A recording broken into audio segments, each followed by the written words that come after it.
पत्थरों को काटने छाटने के लिए वो कॉपर के टूल्स का इस्तेमाल करते थे, लेकिन कॉपर इतना नरम होता है जिससे पत्थर काट पाना संभव नहीं, तो वो कॉपर में आर्सेनिक मिला देते जिससे उसकी मजबूती बढ़ जाती।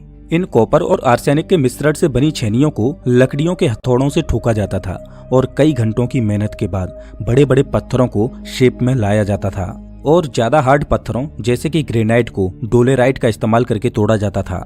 ये पत्थरों को तोड़ने के लिए एक खास तरह की तरकीब लगाते। ये पत्थरों को तोड़ने के लिए इस तरह से क्रैक में लकड़ियां फंसाते, जिसके बाद उन पर पानी डाला जाता और वो लकड़ियां जब पानी को सोख लेती तो वो फैलने लगती, जिससे पत्थर टूटकर अलग हो जाता। पत्थरों को तोड़ने के बाद इनके लिए अगली सबसे बड़ी चुनौती थी इन भारी भरकम पत्थरों को पिरामिड की कंस्ट्रक्शन साइट पर पहुंचाना। इसके लिए ये इन पत्थरों को अपनी बड़ी बड़ी कश्तियों में रखकर कंस्ट्रक्शन साइट पर लाते। पत्थर कंस्ट्रक्शन साइट पर तो आ गए, लेकिन अब इनके लिए अगली चुनौती ये थी कि इन भारी भरकम पत्थरों को पिरामिड के ऊपर कैसे पहुंचाया जाए।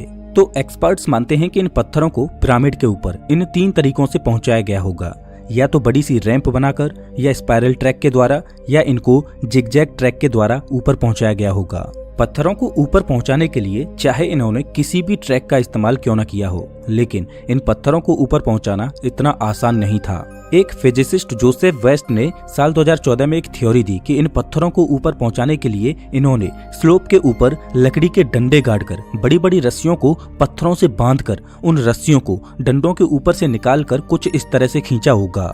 अगर इन्होंने रैंप वाले ट्रैक का इस्तेमाल करके पत्थरों को ऊपर पहुंचाया होगा तो इसके लिए जैसे जैसे पिरामिड ऊंचा होता गया होगा वैसे वैसे इन्हें स्लोप को और पीछे तक बड़ा करना पड़ा होगा।